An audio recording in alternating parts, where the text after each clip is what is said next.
Thank you so much for choosing RTV News. Top of our stories today. On Monday, the former Queen of England, Elizabeth II, was laid to rest in a ceremony attended by leaders from around the world and millions of British people who were on the streets of London, the capital of England. Songs of grief and praise to God marked the final farewell ceremony of Queen Elizabeth II, who ruled the British Empire longer than her predecessors, having served 70 years as the British monarch. President Paul Kagame is one of the hundreds of dignitaries who attended the ceremony, which was preceded by prayers held at the Westminster Abbey Cathedral in London. Among the signs and symbols of the British monarchy, the casket containing the body of Queen Elizabeth II entered the Westminster Abbey Cathedral, shouldered by a unit of which the late monarch was a company commander, and the song "God Save the King" was sung in honor of the British monarchy and the Commonwealth of Nations. The leader of the Anglican Church and the Bishop of the Canterbury, Justin Welby, described Queen Elizabeth II as a special person whose acts pleased God and people during her life on earth. We will all face the merciful judgment of God. We can all share the Queen's hope, which in life and death inspired her servant leadership. Service in life, hope in death. All who follow the Queen's example and inspiration of trust and faith in God can with her say, "We will meet again." Among others who made a prayer was the Prime Minister of England, Elizabeth Truss, who used the words of the Bible written in John chapter 14, verses 1 and 9. Let not your heart be troubled. Ye believe in God, believe also in me. In my Father's house are many mansions. If it were not so, I would have told you. I go to prepare a place for you. And if I go and prepare a place for you, I will come again and receive you unto myself, that where I am, there ye may be also. And whither I go ye know, and the way ye know. Thomas saith unto him, Lord, we know not whither thou goest, and how can we know the way? Jesus saith unto him, I am the way, the truth, and the life. No man cometh unto the Father, but by me. In her prayer, Commonwealth Secretary General Patricia Scotland also comforted the friends and family of Queen Elizabeth II by using biblical words in Corinthians chapter 15 from verses 20 to 26 and 53. Now is Christ risen from the dead and become the first fruits of them that sleep. For since by man came death, by man came also the resurrection of the dead. For this corruptible must put on incorruption, and this mortal must put on immortality. After the final farewell, the body of Queen Elizabeth was taken to one of the British royal palaces known as the House of Windsor in the George VI Memorial Chapel, where her husband, Prince Philip, was buried. The funeral of Queen Elizabeth II was attended by other dignitaries, including the US President Joe Biden, the President of France, Emmanuel Macron, Emperor Naruhito of Japan, King Philip of Belgium, King of the Netherlands, Willem Alexander, King Harold V of Norway, and others were accompanying King Charles III of England. The ceremony was also attended by some of the prime ministers who led the United Kingdom during the reign of Queen Elizabeth II, including the current Prime Minister Liz Truss, Boris Johnson, Theresa May, David Cameron, Gordon Brown, and Tony Blair. Queen Elizabeth II died at the age of 96 on September 8th. And indeed, as we stand with the people of UK, may her soul rest in peace. But before we get off the funeral, let us inform you that the Prime Minister, Mohammad Shahbaz Sharif of Pakistan, interacted with the President of Rwanda, His Excellency Paul Kagame, at a reception hosted by British Foreign Secretary in honor of the distinguished foreign guests participating in Her Majesty's the Queen's funeral at the Church House. And moving ahead to other matters, modern farmers say that the high cost of animal feeds is an issue they are currently facing, which results in losses since their investment is higher than their income. Adam Squizera filed this report. The hospitality sector has been recovering from the COVID-19 pandemic as physical meetings has also resumed. According to the sector operators, some of the food they serve contains animal products such as meat, milk, and eggs.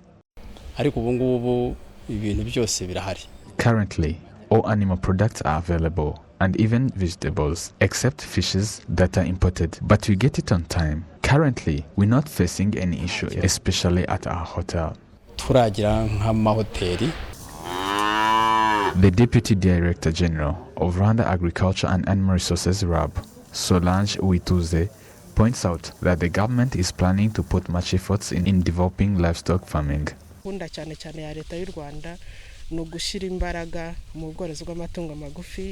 government policy now is putting more effort into livestock farming to support cattle production. Musabyimana Jean-Baptiste, who owns over 100,000 chickens, says that even though there is enough market for this chicken, the cost of animal feed has risen sharply, which has over the time resulted in losses. We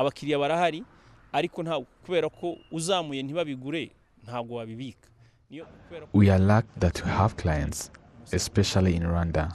As hotels are recovering, we can't raise the egg price anyhow, as we're lacking maize to feed these chickens, and there should be some measures to be taken on this issue.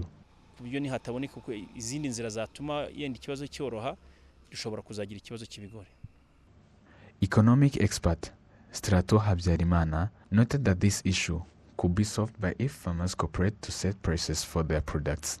There are some who set prices anyhow without consulting their expenses first, hence that there should be their cooperation as farmers in setting price for their products.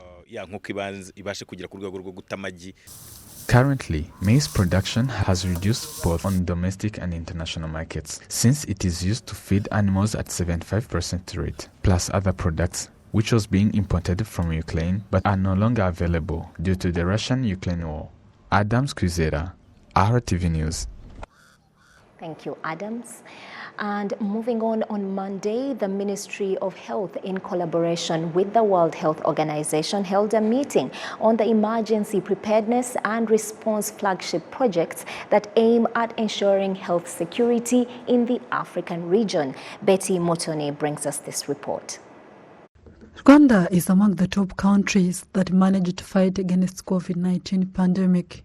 However, the country, like many others, especially in Africa, still face the challenge of inefficient capacity in preparing and responding to emergencies. The Ministry of Health, together with World Health Organization, are doing everything possible to make sure that country is ready to respond to emergencies. As you all know, we have spent 2 years in COVID-19 pandemic, which showed us that we don't have enough capacity for emergency preparedness. Be the workers, we use people who are not doctors, volunteers, army, policemen. Therefore, World Health Organization helps countries, especially in Africa, to see how far in emergency preparedness, see what's available and what's not, so that you can see what to do to get trained workers with capacity to respond to emergencies and setting up infrastructures such as hospitals. It is a journey we are going to work with them so that we can be able to prepare and respond to the emergencies, not only in Rwanda, but Africa and the world. dushobora kugira uburyo buhagije bwo kwitegura guhangana n'ibiza atari mu Rwanda gusa muri Afurika no hanze ya Afurika. In order to ensure health security on the African continent, there is an urgent need to strengthen national capacity for effective response to health emergencies, as it is explained by Ishata Conte, the Emergency Preparedness and Response Study Officer, AFRO. For the preparedness aspect, we are going to strengthen what we have been doing. We have conducted joint evaluations that we have these IHR capacities that already have been, different assessments have been done based on the IHR core capacities. And for the detection aspect, we're looking at strengthening the surveillance system, because for you to say you're able to respond very well, you need to be able to detect. Dr. Brian Chilombe, the World Health Organization country representative to Rwanda, noted that together with the Ministry of Health and other ministries, non-government organizations and civil societies will make sure that the country is ready to respond to emergencies.